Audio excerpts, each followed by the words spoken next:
Ladies and gentlemen, my name is Jimmy, and this guy's name is Frank, and I love this guy. Frank, let me tell you something. I've been having a shitty couple weeks. You know, between my dad being sick, between, killing myself at work, having my own little scare a few months ago, talking with you is a blessing. But, between you, my fiance, and the few true friends that I have, I can honestly say you guys are the fucking best. I would probably lose my mind if I didn't have you guys, and it's a pleasure to be on the air with you. Thank you. No, of course, pleasure's all mine. But and ladies and gentlemen, this usually because of me, because I'm a pain in the ass. I'll be the first to admit it. We always discuss what do we want to see for next WrestleMania. But this week we're going to take a break from that. Matter of fact, we're going to try to have a different segment every week. This time, what Frank and I are going to discuss are our favorite storylines in the history of pro wrestling that we enjoyed, that we thought was great storytelling, and we also want to bring up stories that we would have liked to have seen take place. But we're going to start with the ones that did happen. Frank, what was some of the most compelling stories that you saw play out? It doesn't even have to be WWE. It could be New Japan. It could be WCW, NWA, ECW. What was some of the best pro wrestling stories that you saw play out that had you hooked? Well, I posted on the page last week the great feud with Don Morocco versus Snooker, and you see how that feud just started and how it ends. Of course, it ended with the Snooker flying off the cage on Morocco.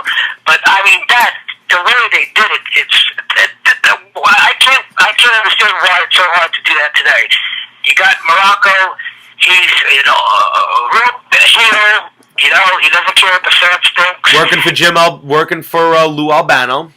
Yeah, and if I posted it on the page and you could see it, when he comes out to the ring, he was getting interviewed. He gets interrupted by Snooker, and he goes up to the apron and he's cursed for that Snooker. You can't hear it, but then he spits on him, and then all of a sudden Snooker flies over the ropes and he rips Morocco's clothes off. He literally, I think if you see it, he sheds all his clothes off. They're brawling, and Morocco gets the mic from the ring. He smashes Snooker in the head. Snooker's bleeding. They have to censor it.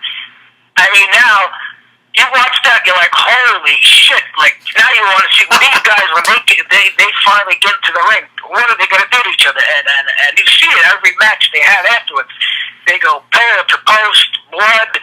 And then you had the famous steel cage match. Even though is that match available? Is that match available on the internet on the network? It's on YouTube. It's all over YouTube. You could go on the page and see how the entire match, the entire cage match, the entire cage match. Yeah, and then I also posted how the feud starts with when I just. No, I did see that. I saw. His clothes off. He looks like he's got shreds for clothes, and Snooker's bleeding. But that makes it was feuds like that. I mean, it just compels you. Why can't they do that today? I mean, it's like. I don't know, Frank. You got a better idea than I do. I saw your initial post, and. Well, go check it out. It's on YouTube. It says. I've yet to see the actual. I've yet to see the actual cage match, but I've heard great stories about it. I've seen the Superfly off the top because they show that in all the video packages.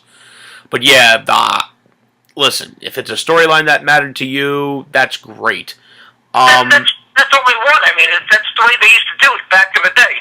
Yeah, the feud used to end in the cage match. That's how the major feud. But the story starts. You have the heel.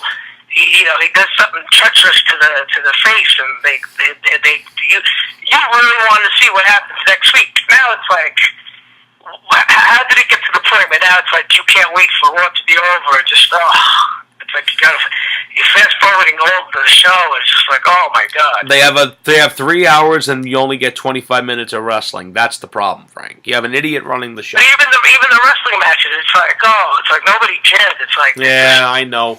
I can tell you this, and we discussed this earlier. One of my all-time favorite stories: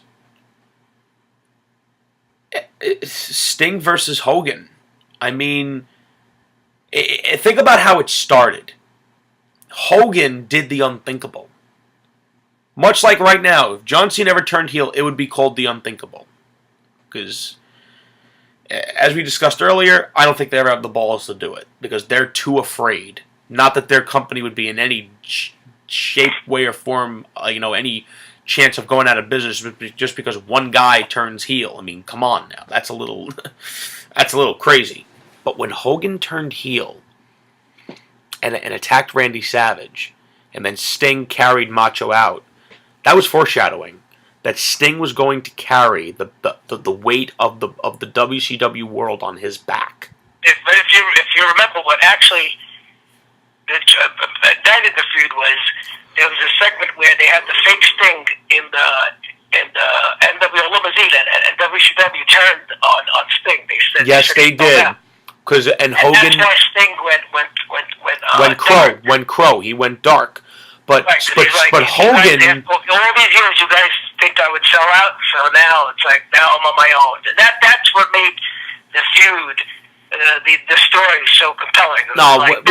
With Sting, what happened with him was, as far as storyline wise, the NWO had a fake Sting, and everyone was convinced because they looked so similar that was the actual, genuine article, and it wasn't. And as a matter of fact, during a War Games match, when the fake Sting was beating up the WCW guys, the real Sting came out and fucked him up, and everyone else for that matter. The next night on Nitro, Sting came out and he said, and it was strategic. He had his back turned to the hard camera. He was looking at the fans with his back to the camera, and he said, I've given my blood, sweat, and tears to WCW. Whoever believes in me, I'll stand by you because you stood by me, and whoever didn't believe in me can stick it. And now I'm on my own. Then he started wearing the black and white. Then he cut a promo after he beat up the fake Sting, and the NWO tried to bring him in, and Sting made the famous quote for the first time, the only thing that's for sure about Sting is nothing's for sure. And that was the last time Sting spoke for almost a year. And what did you see almost every week? Sting just sitting in the rafters, just watching. During a match, just sitting there watching. And when he did get in the ring to hurt somebody, it meant it. It meant something. Right. Then you started wondering, is Sting with the NWO now? Or is he still with WCW? And then I'll never forget, after all the months of speculation, it was uncensored, 1997. The NWO had just won this over-the-top rope pinfall submission type war against Piper's team with the Four Horsemen and Team WCW. Lex Luger was the last one to get beat by Hogan after he eliminated Macho Man, Scott Hall, and Kevin Nash. Sting came down from the ceiling with a baseball bat, and he decimated the NWO. And he pointed right at Hogan. Hogan got in the ring and got his ass kicked. And it led to a match at Starrcade 1997 that pitted Hogan versus Sting, and that pay-per-view drew the most pay-per-view buys WCW ever had. And proof is in the pudding. WCW came this close to putting them out, and who was on top? Sting. So when WWE makes statements like that they made Sting a main eventer, Sting was a main eventer long before you guys ever got your grubby hands on him. Sting's my second favorite for a reason. There's a reason I want to see Sting fight The Undertaker. Because Sting is The Undertaker's only equal, in my eyes. What other stories did you like, Frank?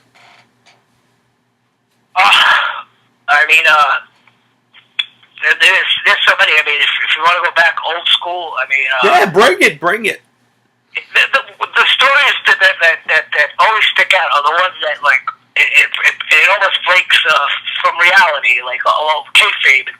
You don't know if it's real, if it's not real, or it's just something that's unexpected that you never thought would see happen. Just all these things that we just mentioned. It's the build. You have to have something that you